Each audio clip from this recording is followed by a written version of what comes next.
Bismillahirrahmanirrahim. Assalamualaikum warahmatullahi wabarakatuh. Dan salam sejahtera untuk kita semua.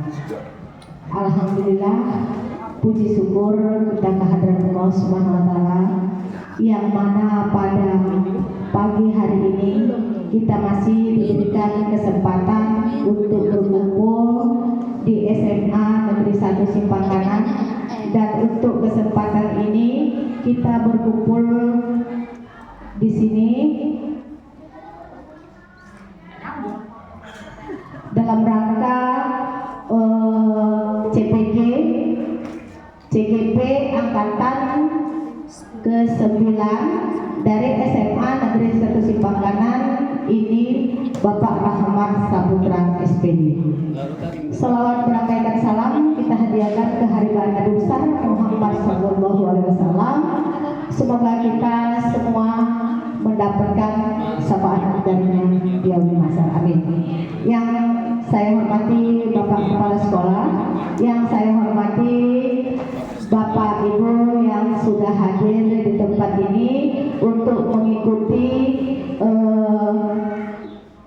CGP yang dibawakan oleh Bapak Rahmat Saputra angkatan ke-9, yaitu mewujudkan budaya positif di SMA Negeri 1 Simpang Kanan.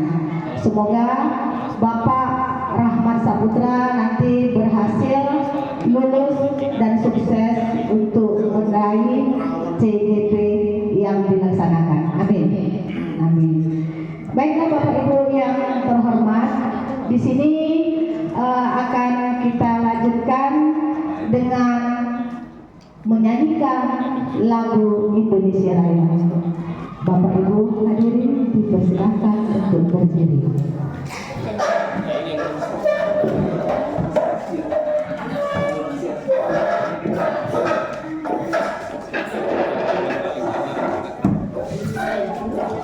Bapak Ibu izin silakan berdiri ya.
Untuk selanjutnya, kata sambutan yang diberikan oleh Bapak Kepala Sekolah SMA Negeri 1 Simpang Kanan, yaitu Bapak Surya Dharma SPD.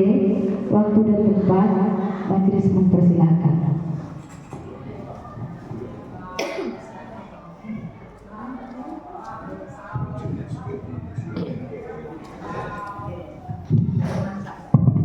Assalamualaikum warahmatullahi wabarakatuh. Selamat pagi dan salam sejahtera untuk kita semuanya. Pagi. Alhamdulillahirabbil alamin. Allahumma shalli ala sayyidina Muhammad wa ala ali sayyidina Muhammad. Yang kami hormati, yang kami banggakan, Bapak Ibu Majelis Guru dan staf tata usaha.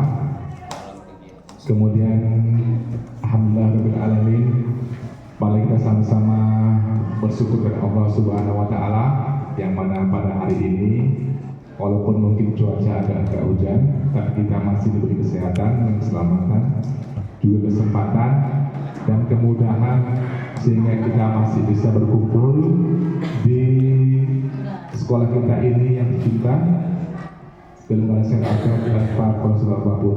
Kemudian selawat dan salam kepada junjungan kita Nabi Muhammad sallallahu alaihi wasallam. Allahumma shalli ala sayyidina Muhammad wa ala ali sayyidina Muhammad.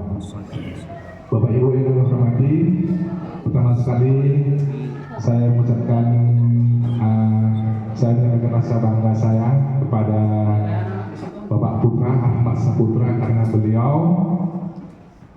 mampu untuk lolos dalam program CGP calon guru penggerak yang setahu saya baru sekali ini ya dari sekolah kita. Jadi saya harapkan kepada Bapak Ibu sekalian yang belum ikut dan belum mencoba, mohon untuk mencoba CGP. Saya dorong Bapak Ibu sekaliannya semuanya, baik yang sudah senior maupun yang masih setengah-setengah senior atau masih level-level pemula, saya mohon dan saya dorong kepada Bapak sekalian, Ibu sekalian untuk mengikuti program calon guru penggerak. Karena kalau saya lihat program guru penggerak ini ada program andalan dari Kemendikbud untuk seluruh guru-guru di Indonesia. Sayang kalau nggak ikut. Mumpung masih ada kesempatan kita ikutlah. Adapun nanti manfaatnya apa, nanti itu. Pokoknya ikut saya dulu. Lulus dulu, ya kan. Kemudian yang utama niatnya untuk mencari ilmu, karena pastinya program CGP ini pasti memberi ilmu yang bermanfaat untuk kita belajar sepanjang hayat kita. Kemudian tadi saya tanya pada Pak Putra, apa tujuan dari kegiatan ini? Ternyata adalah diseminasi budaya positif. Diseminasi itu maksudnya menyebarkan budaya positif. Itu berarti kalau saya lihat dari bahasanya, diseminasi budaya positif berarti membiasakan perbuatan baik atau kebiasaan baik di SMA 1 Simpang Kanan. Berarti bisa menjadi misalnya disiplin yang baik, atau gotong royong, atau budaya mandiri, atau budaya kebersihan, atau mungkin sopan santun dan sebagainya. Ada banyak itu, saya rasa ada 6 Pak saya. Nah, jadi kita berkumpul di sini adalah untuk berbagi ilmu. Bahwasanya Pak Putra ini sebagai seorang CGP, beliau ada semacam informasi mengenai budaya positif dan dia ingin menyebarkan kepada kita sama guru supaya kita juga mengerti dan memahami apa itu budaya positif.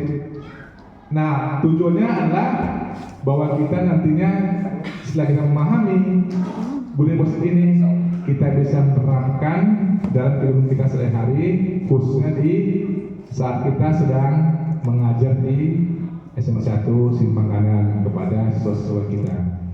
Kemudian saya juga berharap kepada Bapak sekalian untuk tidak bosan, kepada juga seperti saya sendiri juga, untuk tidak bosan untuk memperbaiki diri, bahwasanya kita hidup ini ada kewajiban kita, yaitu untuk belajar dari mulai belayan sampai ke liang lahat. Artinya dari mulai nafas pertama sampai nafas akhir ada kewajiban kita, yaitu untuk berilmu, mencari ilmu dan menguasai ilmu. Dengan cara kita ikut CGP, itulah salah satu cara kita untuk menguasai ilmu yang insya Allah bermanfaat untuk diri kita pribadi ke depannya. Kemudian terakhir, saya harap dengan menjalankan kegiatan ini, maka kita juga akan mendapatkan ilmu yang meningkatkan kemampuan kita untuk belajar mengajar, sehingga secara umum kualitas pengajaran dan pembelajaran di SMA 1 Simbanganan ini dapat meningkat, yang akhirnya akan melahirkan dan mewujudkan lulusan berkualitas yang bermanfaat bagi masyarakat, bangsa dan negaranya. Saya demikian saja yang saya sampaikan. Saya berharap dan saya doakan kegiatan ini dapat berjalan dengan sebaik-baiknya. Saya akhiri. Assalamualaikum warahmatullahi wabarakatuh.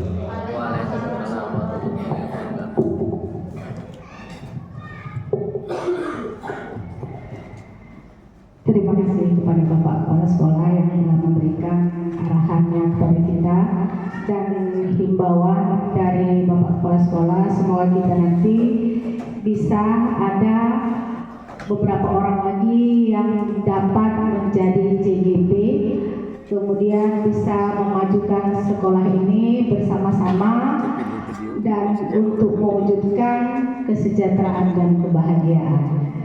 Selanjutnya, marilah kita memasuki acara inti CGP yang akan disampaikan oleh Bapak Rahmat Saputra, CGP Angkatan ke-9, yaitu dimensi mewujudkan budaya positif di SMA Negeri 1 Simbanganan. Kepada Bapak Rahmat Saputra, dipersilahkan.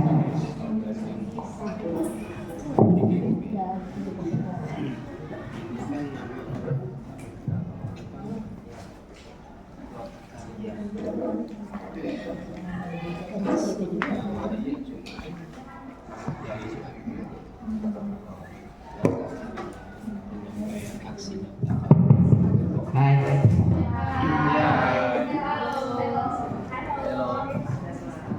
Selamat pagi, assalamualaikum warahmatullahi wabarakatuh.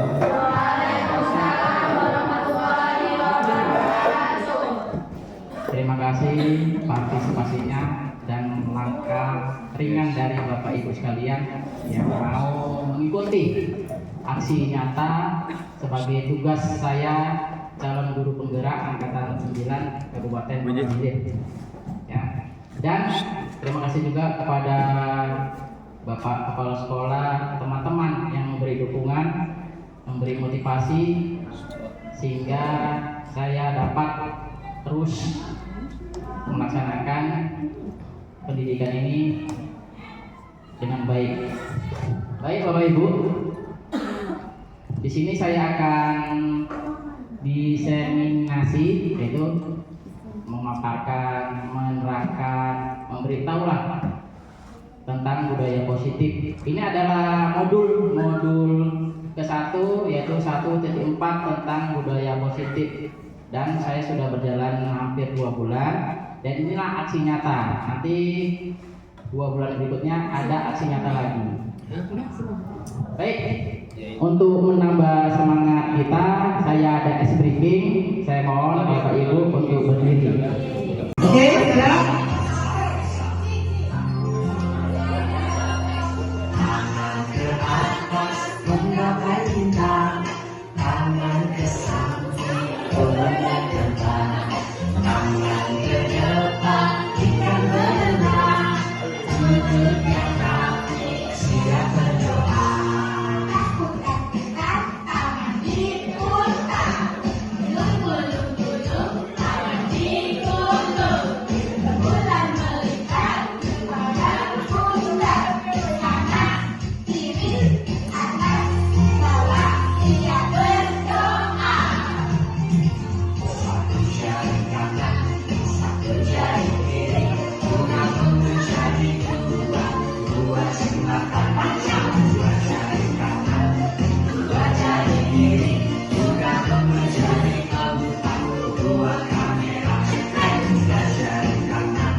Oke, terima kasih atas partisipasinya. Semoga itu akan menambah Bapak Ibu untuk semangat dalam beberapa jam ke depan.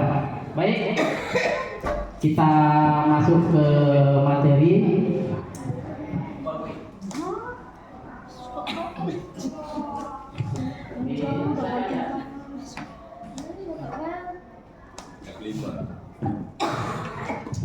Baik, langsung diseminasi budaya positif. Sebelum ke sana, saya akan menerangkan tentang apa itu pendidikan. Ya, menurut KHD Ki Hajar Dewantara, KHD menjelaskan bahwa tujuan pendidikan yaitu menuntun segala kodrat yang ada pada anak-anak agar mereka dapat mencapai keselamatan dan kebahagiaan yang setinggi-tingginya baik sebagai manusia maupun sebagai anggota masyarakat. Oleh sebab itu, pendidik itu hanya dapat menuntun tumbuh atau hidupnya kekuatan kodrat yang ada pada anak-anak agar dapat memperbaiki lakunya, bukan dasarnya.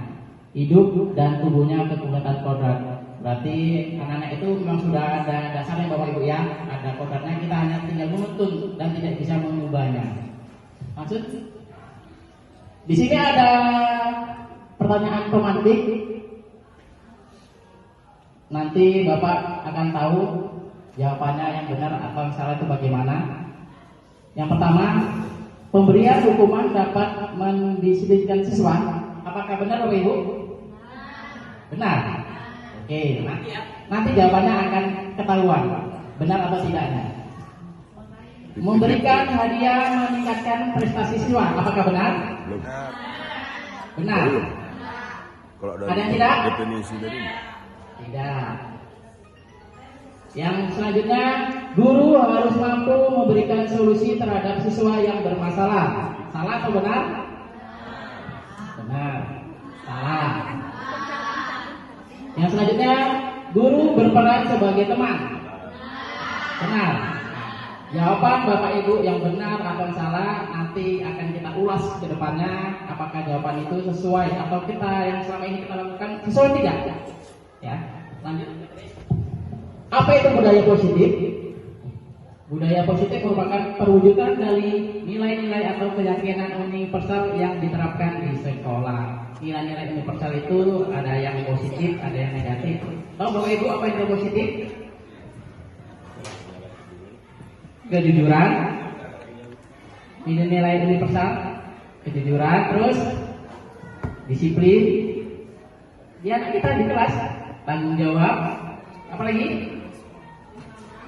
Ya, kerjasama, kebenaran, apa lagi Bapak Ibu? Nilai-nilai universal. Dan itu yang ada nanti di dalam profil pelajar Pancasila ya. Lanjut, Pak Kris.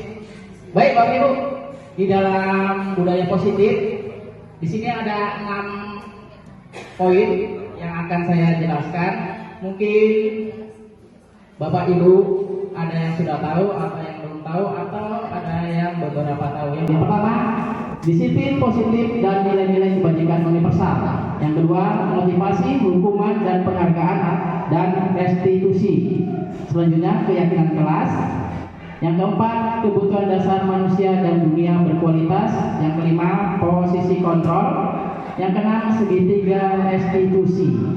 Dari keenam ini, ada yang pernah Bapak Ibu tahu? Atau belum sama sekali? Ada? Belum? Oke, nanti kita bahas. Selanjutnya Pak Kris, disiplin positif dan nilai-nilai kebajikan universal. Yang pertama ya, silakan. Cobalah buka. Sekarang kita bermain Bapak Ibu. Cobalah buka. Di sini kita akan berpasang-pasangan, ya. Anda dan teman Anda akan melakukan kegiatan. Cobalah buka. Anda adalah A. Tugas Anda adalah mengepakkan salah satu tangan Anda. Coba Anda bayangkan bahwa Anda menyimpan sesuatu yang sangat berharga di dalam kepalan tangan Anda. Anda perlu menjaga benda tersebut sekuat tenaga. Karena begitu pentingnya untuk kehidupan Anda. Tugas B atau temannya adalah mencoba dengan segala cara untuk membuka kepalan tangan Anda. Teman Anda B boleh membujuk, menghardik, mengintimidasi, memarahi, menggoda, mengkritik, dan lainnya agar tangan Bapak Ibu temannya itu terbuka. Silakan berpasang-pasangan. Bisa nggak temannya itu mau membuka tangan? Dirayu. Satu aja. Tarik. Yang satu menggenggam, yang satu lagi merayu, membujuk merayu supaya kepala tangan ini bisa terbuka tidak? Di dalam kepala tangan ini adalah benda berharga bagi Bapak Ibu. Yang bisa membuka limpul.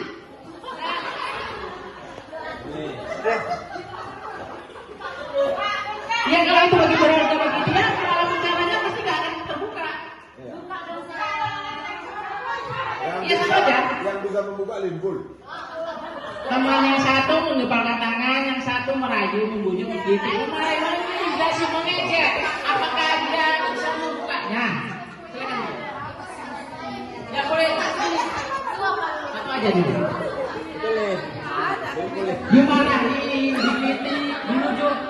Seperti yang laki-laki kan, bukanlah saya. Gitu. Pasti nggak bisa buka sih. Nanti saya kasih hadiah lah. Nah, kan ada juga, buka enggak? Kalau nggak dibuka, saya gini juga kan? Tengok kayak orang aja.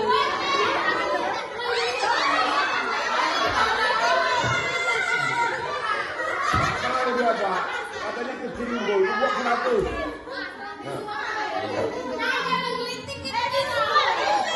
Aku nggak ngerti lagi om.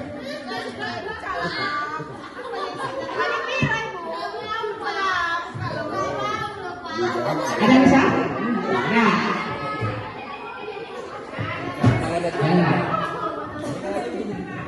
Itulah Bapak Ibu yang kita lakukan kepada anak didik kita Bapak Ibu. Sebenarnya anak didik kita itu mengontrol dirinya, tapi karena ada tekanan dari kita, entah dia dimarahi, entah dia dibujuk, akhirnya dia membuka kontrolnya untuk dikontrol oleh kita. Itu dia. Baik, teori kontrol menurut Dr. William Lester, ilusi guru mengontrol murid yang seperti tadi saya katakan, yaitu ingin menggenggam, ingin mempertahankan apa yang dia inginkan, tapi karena kita seorang guru yang dapat mengontrol. Terus ilusi bahwa semua penguatan positif efektif dan bermanfaat. Yang ketiga, ilusi bahwa kritik dan membuat orang merasa bersalah dapat menguatkan karakter. Yang keempat, ilusi bahwa orang dewasa memiliki hak untuk memaksa. Seperti kita kan sudah dewasa, memaksa yang kecil, pasti kan kontrol yang kecil tadi kan pasti dia mau. Lanjut Pak Gede. Bagaimana seseorang bisa merubah dari paradigma stimulus respon kepada pendekatan teori kontrol menurut Stephen R. Covey? Bila kita ingin membuat kemajuan, perlahan, sedikit-sedikit ubahlah sikap atau perilaku Anda. Namun bila kita ingin memperbaiki cara-cara utama kita, maka kita perlu mengubah kerangka acuan kita. Ubahlah bagaimana Anda melihat dunia, bagaimana Anda berpikir tentang manusia. Ubahlah paradigma Anda, skema pemahaman dan penjelasan aspek-aspek tertentu tentang realitis. Ini adalah stimulus respon dan teori kontrol. Sedikit saya bacakan. Stimulus respon, realitas kita sama, realitas kita berbeda. Terus semua orang melihat hal yang sama, setiap orang memiliki gambaran yang berbeda. Stimulus respon, kita mencoba mengubah orang agar berpandangan sama dengan kita. Teori kontrol, kita berusaha memahami pandangan orang lain dengan dunia. Perilaku buruk dilihat sebagai suatu kesalahan. Semua perilaku memiliki tujuan. Orang lain bisa mengontrol saya, hanya Anda yang bisa mengontrol diri Anda. Selanjutnya, saya bisa mengontrol orang lain, Anda tidak bisa mengontrol orang lain. Selanjutnya, pemaksaan ada pada saat rujukan, gagal, kolaborasi dan konsensus menciptakan pilihan-pilihan baru. Model berpikir menang atau kalah, model berpikir menang-menang.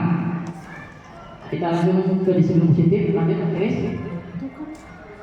Apakah makna disiplin, ketika mendengar kata disiplin pasti yang terbayang di benak Anda apa yang terlintas di pikiran Anda. Pasti kalau Bapak Ibu mendengar kata disiplin pasti peraturan berat, takut, ya kan?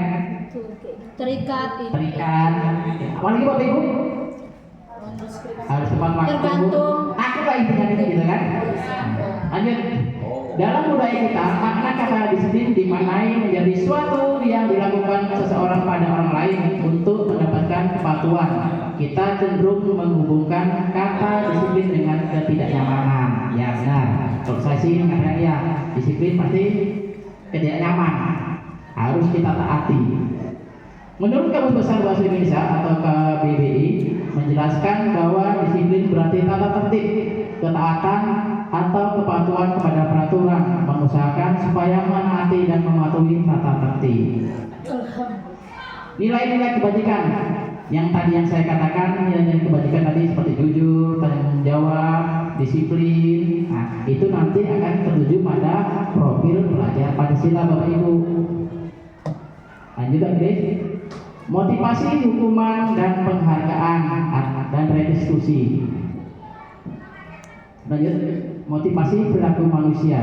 Bapak Ibu, di antara ketiga itu mana yang Bapak Ibu pilih? Untuk menghindari ketidaknyamanan atau hukuman, untuk mendapatkan imbalan atau penghargaan dari orang lain, untuk menjadi orang yang mereka inginkan dan menghargai diri sendiri dengan nilai-nilai yang mereka percaya.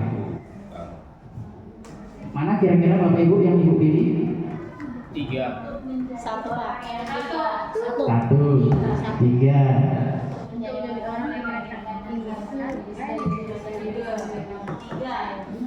Lagi yang mereka inginkan menghargai diri sendiri. 1.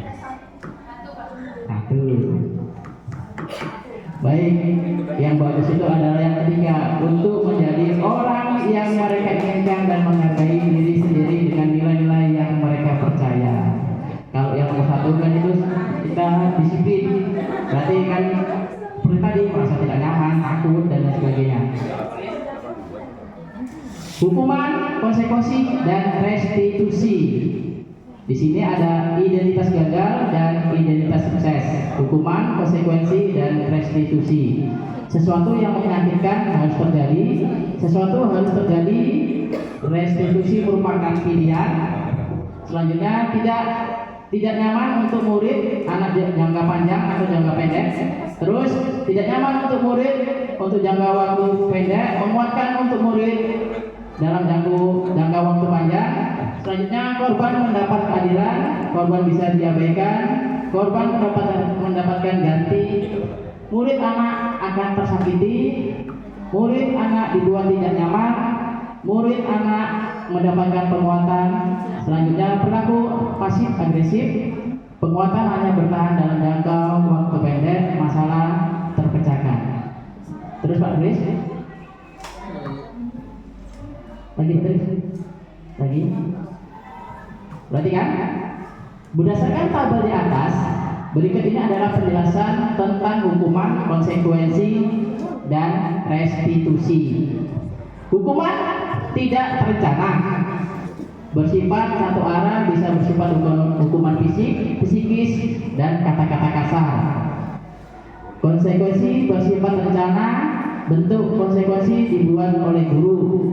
Yang ketiga, restitusi menciptakan kondisi bagi murid agar bisa memperbaiki kesalahan mereka sehingga nantinya murid bisa kembali pada kelompoknya dengan karakter yang lebih baik. Paham kan Bapak Ibu?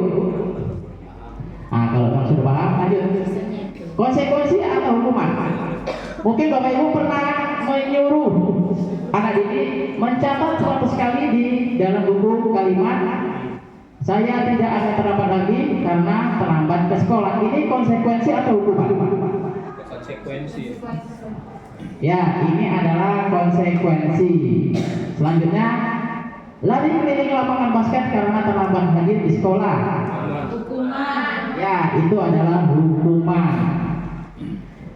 Seorang siswa menggunakan ponselnya selama pelajaran sehingga guru menyita ponsel tersebut hingga akhir hari. Ya, itu adalah konsekuensi. Siswa disuruh pusat bolos sekali karena tidak memakai seragam yang lengkap. Ini ada sebuah cerita. IPA kurang menguasai pelajaran matematika, sehingga pada saat pelajaran tersebut berlangsung, dia lebih banyak terdiam diri atau menggambar di buku pelajaran. Pada saat guru matematikanya Pak Seno menanyakan pertanyaan IPA menjadi gugup dan tak sengaja menjatuhkan tasnya dari kursi, serta tiba-tiba menjadi gagap pada saat berupaya menjawab.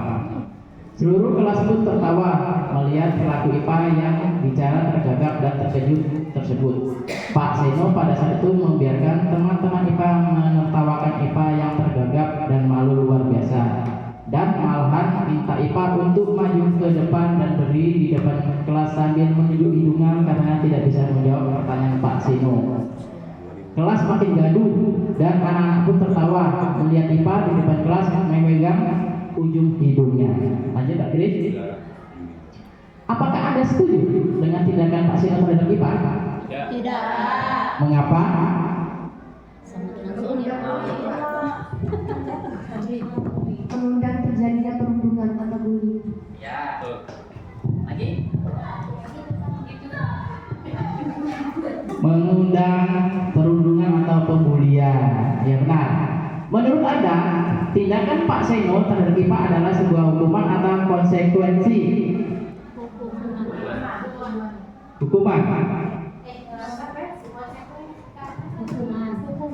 Hukuman Pak. Konsekuensi lah. Disuruh ke Bisa kita kembali ke atas. Hukuman tidak terencana, bersifat satu arah, bisa bersifat hukuman fisik, psikis, atau kata-kata kasar. Konsekuensi bersifat rencana, bentuk konsekuensi dibuat oleh guru. Kalau udah psikis dihukum membagi. Apa? Konsekuensi itu dari apa? Kontrak. Apa? Konsekuensi itu kontrak dari Ya hukuman kan muncul saat tiba-tiba Dia merupakan hukuman. terjadi. Mengapa? Kan? Mengapa? Karena Peristiwa secara tidak terencana. tidak rencana. Tidak. Berarti spontan langsung dia berbuat salah, disuruh ke depan, berdiri sambil menunjuk hidung. Oke, lanjut, nanti akan tahu jawabannya. Dihukum oleh penghargaan. Mungkin Bapak Ibu guru pernah melakukan ini. Pengaruh jangka pendek dan jangka panjang. Kalau jangka pendek, iyalah kita memberikan penghargaan. Tapi kalau jangka panjang, apa kita? Dikasih penghargaan terus, ya kan? Penghargaan tidak efektif. Kalau tidak dikasih penghargaan berarti nanti dia ya nggak mau belajar lagi atau lain sebagainya. Penghargaan merusak hubungan, benar atau salah? Suatu saat nggak diberikan penghargaan akan tetap putus. Nah, kita memberikan satu anak penghargaan, tapi si anak sebelahnya ada cemburu mungkin ya. Nah itu penghargaan merusak hubungan. Penghargaan mengurangi ketepatan, penghargaan menurunkan kualitas, penghargaan mematikan kreativitas, penghargaan menghukum, memotivasi dari dalam diri intrinsik. Lanjut Pak Kris. Hukum jangan dibuat lagi. Keyakinan kelas. Mengapa keyakinan kelas? Mengapa tidak peraturan kelas? Ada yang tahu Bapak Ibu? Poin-poinnya. Mengapa keyakinan kelas dan mengapa tidak peraturan kelas? Bu apa Bu Mai? Nggak tahu? Nggak nyampe Pak. Sampai. Belum Bu Mai sampai ini.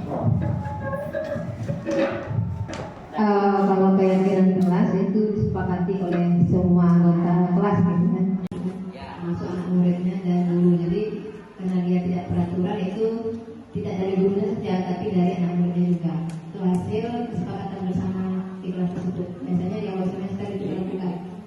Oke, udah.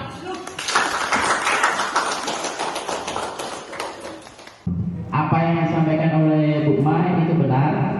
Mungkin Bapak Ibu guru sudah ada yang membuat keyakinan kelas, ya. Sebelum awal pembelajaran dimulai, kesepakatan antara guru dan murid, apakah tidak boleh datang terlambat, apakah tidak boleh makan di dalam kelas, apakah tidak boleh tidur, dan lain sebagainya. Mengapa kita memiliki peraturan tentang penggunaan helm pada saat mengendarai motor roda 2? Dan mengapa kita memiliki peraturan tentang penggunaan masker dan mencuci tangan setiap saat? Di mana ini, Bu? Di mana peraturan, di mana keyakinan? Peraturan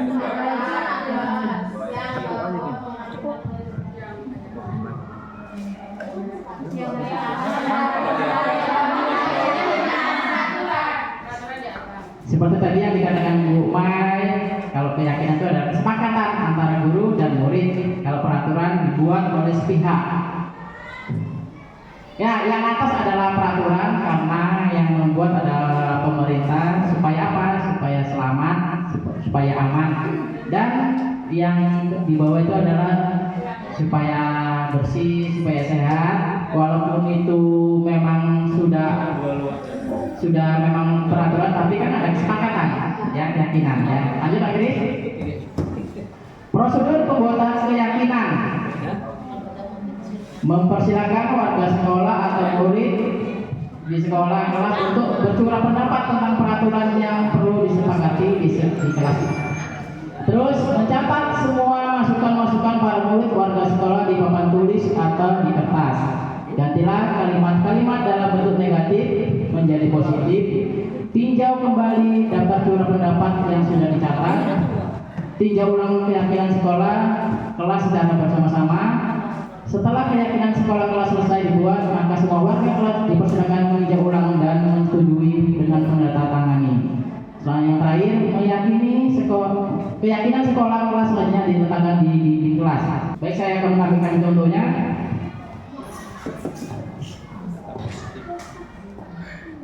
Yang menggunakan HP ketika belajar juga tetap positif. Assalamualaikum warahmatullahi wabarakatuh. Kita akan sedikit lebih semangat, ya? Siap? Siap. 1, 2, 3. Ini anak-anak saya membuat kesepakatan saja.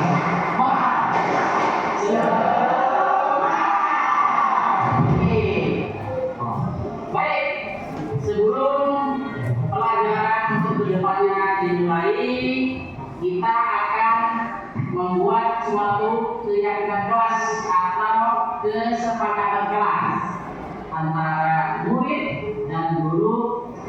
Membuat keyakinan kelas atau kesepakatan kelas supaya di kelas ini mewujudkan budaya positif, ya.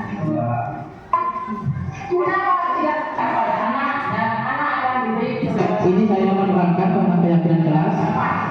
Tentang keyakinan kelas positif serta keteladanan dari seluruh murid. Ini saya memberikan contoh yang positif dan negatif melalui gambar. Di situ ada anak yang tambah, anak yang cabut, anak yang terhitung di dalam kelas. Jiwa sosialnya, Bapak memberikan kelas tenaga murid. Maksudnya pinjam sekitar 20 ini kelas, dan setelah itu di sini saya memberikan kertas untuk anak tersebut, memberikan ide apa sih kesepakatan atau keyakinan kelas yang akan kita buat. Mereka saya suruh menulis.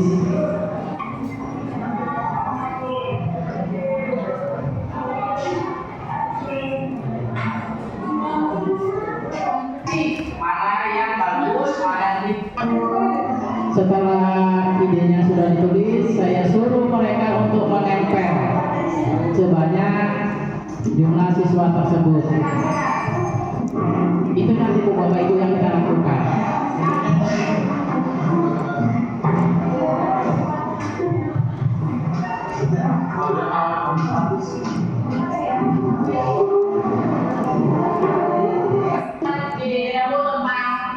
Setelah semua menempel, kita tinjau kembali, Bu. Pak, kita lihat mana yang kalimat negatif, mana yang kalimat positif. Yang kalimat negatif kita ubah menjadi kalimat positif.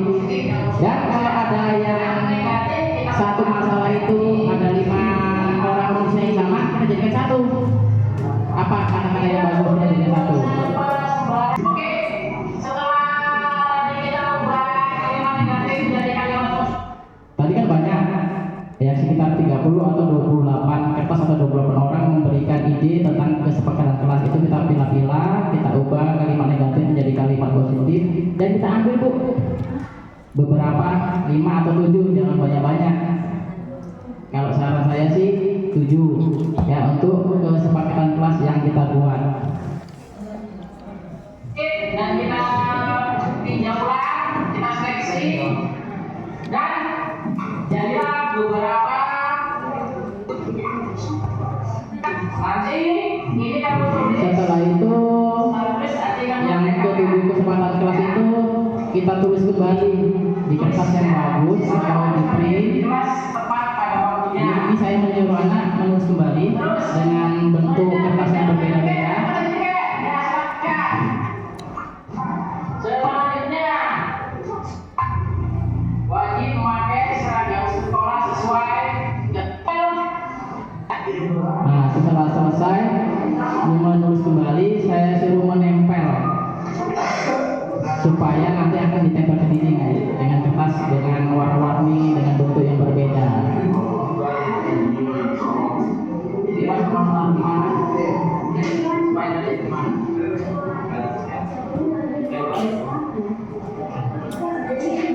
Memberikan tanda tangan atau tanda jempol di sini. Nah, setelah ditempel semua, peserta memberikan tanda tangan dan cap jempol. Tanda tangan boleh, cap jempol pun juga boleh. Demi kesepakatan untuk ditaati. Nah, mereka memberikan tanda tangan. Berarti memang harus ditaati.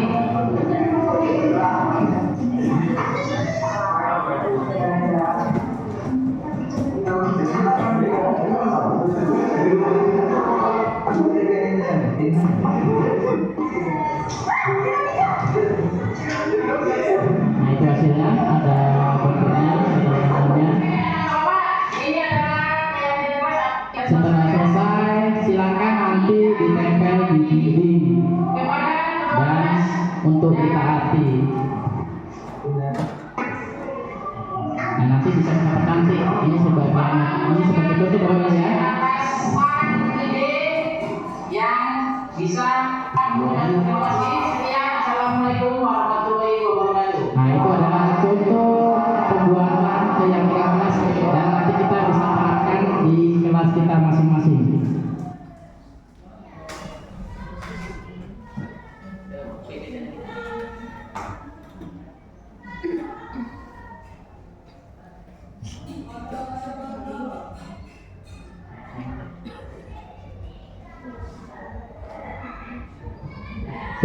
Yang selanjutnya adalah kebutuhan dasar manusia dan dunia berkualitas.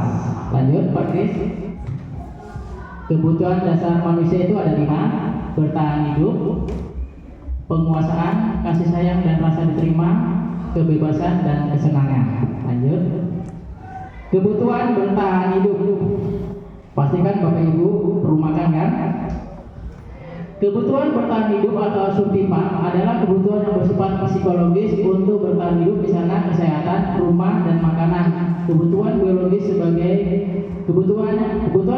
sebagai bagian dari proses reproduksi, termasuk kebutuhan untuk tetap bertahan hidup. Berarti Bapak Ibu, apabila anak murid itu tidak sarapan atau belum makan, itu mereka bertahan hidup. Itu salah satu contohnya. Membawa bontot itu adalah salah satu contoh bertahan hidup. Kasih sayang dan rasa diterima. Anak-anak yang memiliki kebutuhan dasar kasih sayang dan rasa diterima yang tinggi biasanya ingin disukai dan diterima oleh lingkungannya. Mereka juga akrab dengan orang tuanya. Biasa mereka belajar karena suka pada gurunya. Bagi mereka teman sebaya sangatlah penting. Mereka juga biasanya suka bekerja dalam kelompok. Terus penguasaan. Anak-anak yang memiliki kebutuhan dasar akan penguasaan yang tinggi biasanya selalu ingin menjadi pemimpin. Mereka juga suka mengamati sebelum mencoba hal-hal baru dan merasa kecewa bila melakukan kesalahan. Mereka juga biasanya rapi dan sistematik dan selalu ingin mencapai yang terbaik. Kebebasan, selanjutnya ya, kebebasan. Terus kebutuhan untuk bebas adalah kebutuhan akan kemandirian, otonomi, memiliki pilihan dan mampu mengendalikan arah hidup seseorang. Anak-anak dengan kebutuhan kebebasan yang tinggi menginginkan pilihan. Mereka perlu banyak bergerak, suka mencoba-coba, tidak perlu terpengaruh orang lain, dan senang mencoba hal yang baru dan menarik. Terus kesenangan. Kebutuhan akan kesenangan adalah kebutuhan untuk mencari kesenangan, bermain dan tertawa. Bayangkan hidup tanpa kenikmatan apapun betapa menyedihkan. Anak-anak dengan kebutuhan dasar kesenangan yang tinggi biasanya ingin menikmati apa yang dilakukan. Mereka juga bisa berkonsentrasi tinggi saat mengerjakan hal yang disenangi. Dunia berkualitas. Siapakah orang-orang yang paling penting dalam hidup Anda? Mungkin ada kan, Bu? Nilai-nilai kebajikan apa yang terpenting dalam hidup Anda? Seperti tadi saya katakan, tanggung jawab, jujur. Pastikan ada juga Bapak Ibu. Kalau Anda menjadi orang yang ideal, sifat apa yang Anda paling inginkan pada diri Anda? Sifat apa Bapak Ibu? Bu Ratila? Kalau Anda menjadi orang yang ideal, sifat apa yang Anda paling inginkan ada pada diri Anda? Jujur. Apa pencapaian Anda yang Anda sangat banggakan? Mungkin menjadi seorang guru. Apa pekerjaan ideal bagi Anda? Guru. Ceritakan bagian perjalanan hidup Anda di mana Anda merasa itulah titik puncak hidup Anda. Apa yang paling bermakna dalam hidup Anda? Pasti sudah punya masing-masingnya. Lanjut Idris. 5 posisi kontrol. Melalui serangkaian riset dan berdasarkan pada teori kontrol, Dr. William Glasser, Goshen berkesimpulan ada 5 posisi kontrol yang dilakukan oleh seorang guru, orang tua ataupun atasan dalam melakukan kontrol. Baik, ini ada 5 posisi kontrol. Silakan Bapak Ibu pilih dalam hati saja. Nanti akan tahu apa yang kita lakukan ini bagaimana. Ada penggugur, pembuat rasa bersalah, teman, pemantau, manajer. Kalau Bu Susi pilih mana Bu Susi?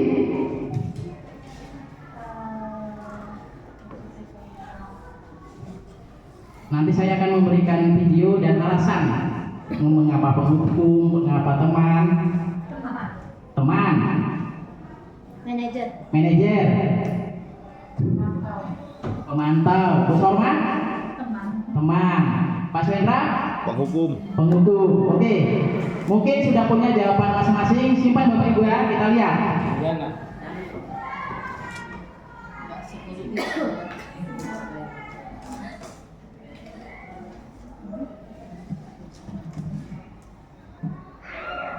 Perhatikan video tentang penghukum.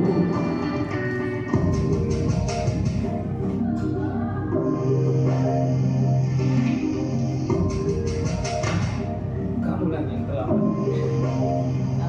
Naren, NJ itu. sini kamu.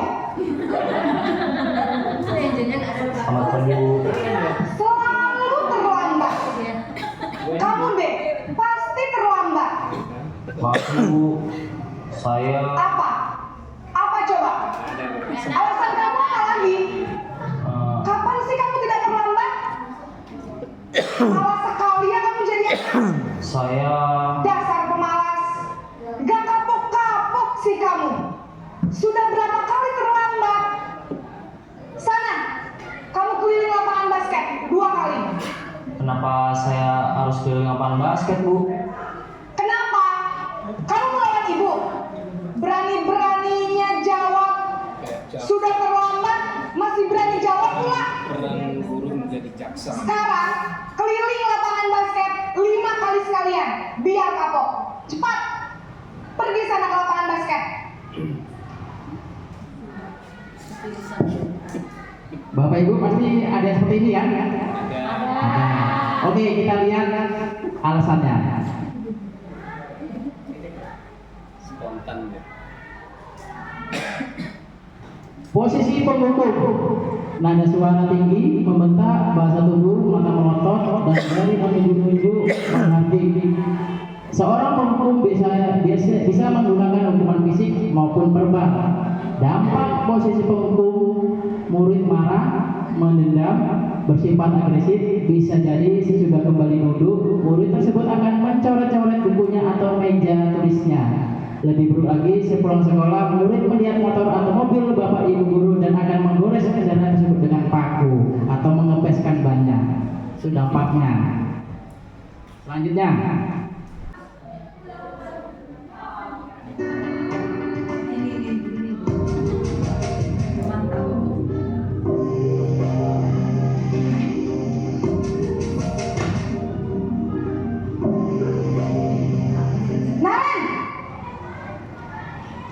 Apalagi sih, Bu? Selamat pagi Bu. Naren, apa peraturan sekolah kita tentang jam berapa kita harus masuk sekolah, Nak? Kita harus di sekolah jam 7 Bu. Iya, betul. Sekarang sudah jam 7.20. Naren sudah tahu konsekuensinya jika terlambat hadir. Paham Bu. Saya harus tinggal kelas pas jam istirahat selama 20 menit. Iya, benar. Konsekuensinya demikian. Jadi nanti jam 9.30 pas istirahat, kamu harus tinggal di kelas, kerjakan tugas tambahan untuk ketertinggalan kamu, ya? Baik Bu. ada yang seperti ini Bapak Ibu? Tidak. Tidak? Tidak. Ada? Nggak ada. Jarang ditemukan itu. Penghukum semuanya. Oke, posisi pemantau. Seorang pemantau akan bersuara datar, tidak seperti tadi ya. Tidak emosional, tidak bersenda gurau ataupun menggunakan suara tinggi. Pemantau perlu senantiasa pada murid dan diberikan sanksi, maka guru pun harus mengawasi. Dampak posisi pemantau, murid memahami konsekuensi yang harus dijalankan karena telah melanggar salah satu peraturan sekolah. Guru tidak menunjukkan suatu emosi yang berlebihan. Murid tetap dibuat tidak nyaman, yaitu dengan harus tinggal di kelas waktu jam istirahat dan mengerjakan tugas guru tersebut yang memberikan tugas tambahan. Lanjut.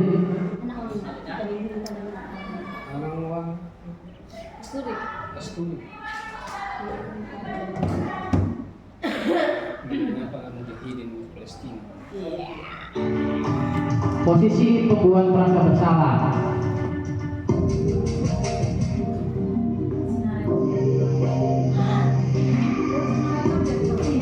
Boleh gitu aja. PNJ. Selamat pagi Bu. Naren, kamu kenapa terlambat lagi, Nak? Ya Tuhan, Naren. Kamu senang ya bikin ibu susah ya? Mirip Bu Sari Mindu. Kalau kamu terlambat lagi, Bu Mindu. nanti ibu yang ditegur Oh, Bu Mindu. kepala sekolah. Kayak ibu. Disangka ibu tidak bisa membina. Berarti ibu ini. Duh, gimana ini? Maaf Bu. Duh, Gusti Naren. Kamu suka ya kalau ibu ditegur bapak kepala sekolah? Terus, sekarang ibu harus tulis apa yang di buku absen? Ini kamu sudah sering terlambat loh. Ibu harus apa coba? Maaf Bu. Maaf sekali. Ya sudah, lain kali jangan bikin ibu susah lagi ya, Nak ya. Ibu tidak akan kuat lagi kalau kamu begini terus. Bisa jantungan kalau ibu tegur bapak kepala sekolah. Sana cepat ke kelas. Maaf ya Bu. Maaf sekali. Itu kan dia sifatnya kondisional. Ada Bapak Ibu yang seperti ini? Nggak ada yang suaranya seperti itu? Bu Yumna. Yumna. Ya, Pak. Kemana? Beratilah biasanya. Baik, posisi merasa bersalah. Suara cenderung lembut, tenang, namun kata-katanya menyalahkan murid. Guru akan menanyakan hal-hal yang merasa kesalahan pada murid dengan membuat guru menderita. Dampak posisi merasa bersalah, Murid akan merasa bersalah telah mengecewakan ibu atau bapak gurunya. Murid akan merasa menjadi orang yang gagal dan tidak sanggup membahagiakan orang lain. Kita lanjut ke video selanjutnya.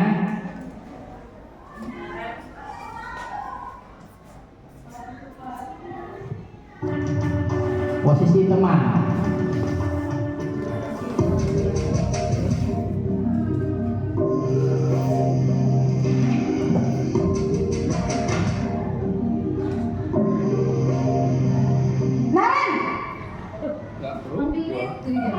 Naren, Selamat pagi Bu. wah, sudah jam berapa ini nak? Terlambat lagi ya sayang. Iya Bu, habis ibu saya lupa bangunkan saya Bu. Kamu malah menyalahkan ibu kamu. Kamu bukannya anak yang larinya paling kencang. Kok terlambat sih? Iya Bu, saya memang terlambat bangun tadi. Jadi biarpun saya lari kencang, tetap gak kekejar Bu. Ya sudah sana. Nanti lain kali larinya lebih kencang lagi ya. Biar gak terlambat lagi. Bikin seneng ibu. Demi ibu. Bisa kan? Bisa lah Bu. Ya sudah sana masuk kelas. Ibu beresin urusan absen kamu. Kamu ini ada-ada saja. Ada bapak ibu seperti ini? Wajah. Posisi sebagai teman? Bu Pestra. Hah? Tidak ada. Bu Lela. Posisi teman. Suara guru ramah, cenderung bersenda gurau untuk menghangatkan suasana. Murid akan merasa senang, aman, dan akrab dengan guru. Dampak posisi teman, murid akan bergantung kepada satu orang. Murid tidak mandiri dan tidak bisa berpikir untuk diri sendiri. Itu dampaknya. Yang terakhir, Manajer. Ini posisi yang betul. Nomor 2.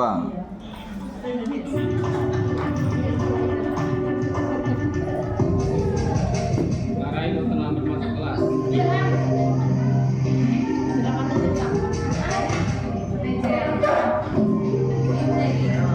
Naren!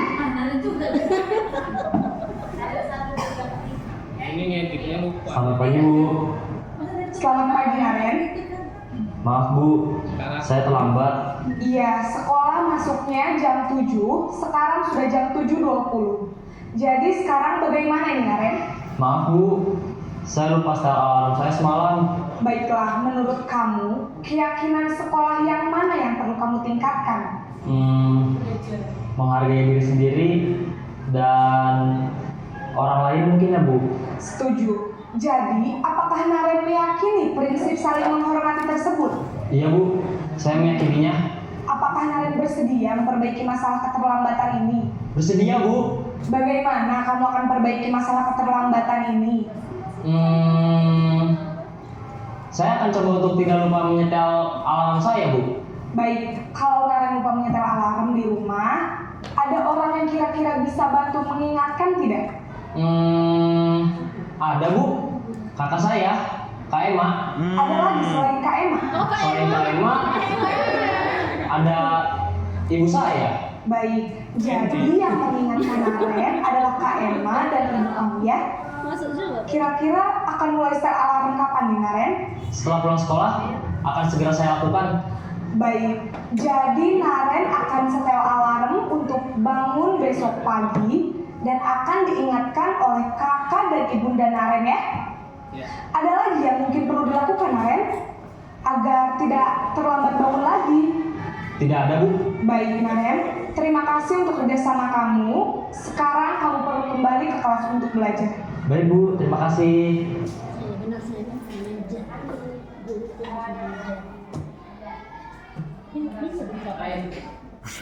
posisi manajer, posisi di mana guru berbuat sesuatu bersama dengan murid, mempersilahkan murid mempertanggungjawabkan jawaban perilakunya, mendukung murid agar dapat menemukan solusi atas permasalahan sendiri. Guru akan dengan tulus mengajukan pertanyaan yang bermakna agar membuka pikiran murid. Dampak posisi manajer, murid mandiri, percaya diri, dan dapat memecahkan masalah. Tadi tadi yang yang saya tanya tentang 5 posisi kontrol, sudah tahu kan Bapak Ibu mana yang harus kita lakukan? Nah, itu dia. Jadi untuk kedepannya kita ubah, ya. Bu Ratila tentang masalah anaknya pakai posisi manajer tadi kan, bisa sampai yang di rumah yang bisa membangunkan. Oke, lanjut. Selanjutnya adalah segitiga restitusi. Ya, segitiga restitusi ini sama seperti kita menangani masalah.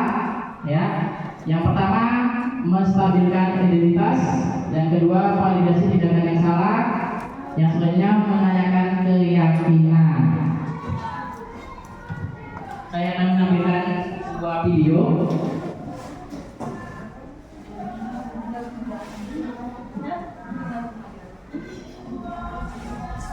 Video siswa kita yang terlambat.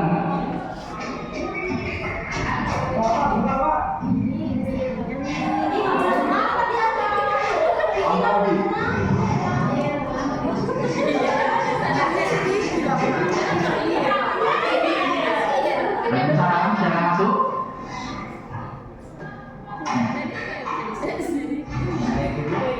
Silakan duduk. Selamat pagi, Ilham. Pagi, Pak. Apa kabar hari ini? Alhamdulillah sehat, Pak. Sudah sarapan, Ilham? Belum, Pak. Ilham tahu tidak kenapa Ilham dipanggil ke sini? Tidak tahu, Pak.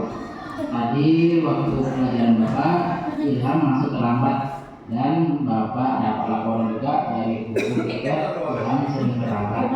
Iya, Pak. Saya sering terlambat. Sering terlambat itu suatu kesalahan, Pak? Iya, Pak. Oke, tidak apa-apa. Setiap orang itu pasti pernah melakukan kesalahan. Tapi yang paling penting bagaimana cara kita memperbaikinya di depannya. Setuju? Setuju, Pak. Ilham, kita cari solusinya bersama-sama ya. Baik, Pak. Ilham sering datang terlambat. Pasti punya alasannya. Kenapa sih Ilham sering datang terlambat? Karena setiap malam saya sering begadang main HP sampai tengah malam, Pak. Dan bangunnya siang, Pak. Ya, jadi Ilham terlambat datang ke sekolah karena begadang sambil main HP sampai larut malam. Iya, Pak. Sering terlambat ya. Ilham tahu keyakinan kelas yang telah kita sepakati. Tahu, Pak. Kalau terlambat datang ke sekolah sesuai dengan keyakinan kelas yang kita buat. Tidak, Pak. Menurut Ilham, keyakinan kelas apa yang Ilham langgar? Tidak bisa menghargai waktu, Pak. Menurut Ilham, menghargai waktu itu penting tidak untuk Ilham? Penting, Pak, karena bisa membuat saya datang ke sekolah tepat waktu dan dapat lebih disiplin lagi, Pak. Bapak tanya sekali lagi, apakah Ilham sudah meyakini bahwa mengatur waktu itu penting? Sangat penting, Pak, karena seorang pelajar harus bisa mengatur waktu untuk bermain dan mana waktu untuk belajar.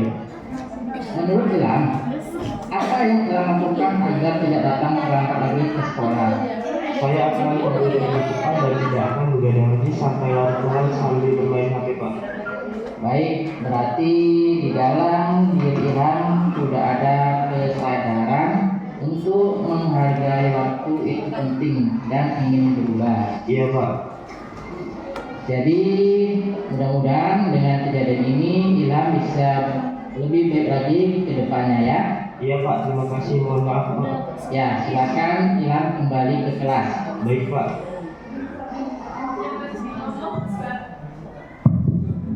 Baik Bapak Ibu, kalau anak kita ada masalah, alangkah bagusnya kita menggunakan segitiga restitusi. Itu yang dianjurkan. Menanyakan, stabilkan, dan keyakinan. Apa dulu? Yang muda loh. Segitiganya terbalik lah. Tiga pengaman. Ya, jadi saya mengharapkan nanti Bapak Ibu membuat keyakinan kelas atau kesepakatan kelas dan menerapkan apa itu menjadi seorang manajer, posisi manajer tidak menghukum lagi Bapak Ibu ya. Jumpa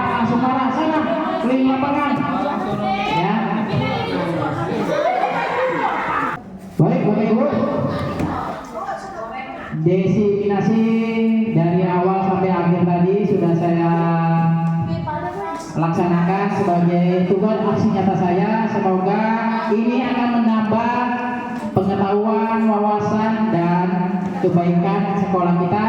Saya mengucapkan terima kasih. Semoga apa yang saya sampaikan bermanfaat bagi kita semua. Sekian dan terima kasih. Assalamualaikum warahmatullahi wabarakatuh.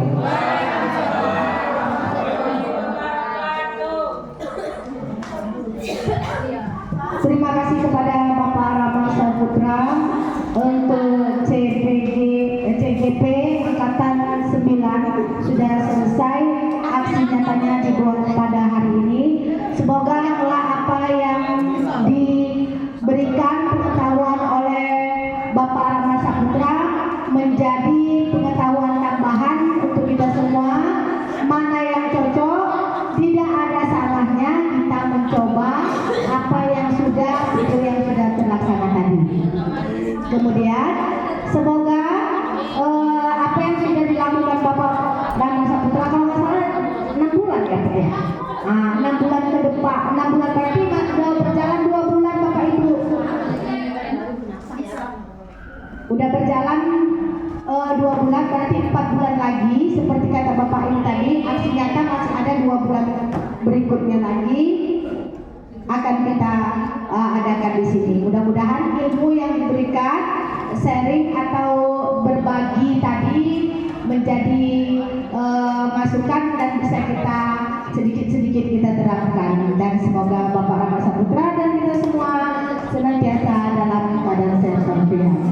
Demikian saja pertemuan aksi nyata CGP Bapak Rahmat Saputra SMA Negeri 1 Simpang Kanan Angkatan 9 telah selesai hari ini dilaksanakan, dan kita akhiri dengan alhamdulillahirabbil alamin. Assalamualaikum warahmatullahi wabarakatuh.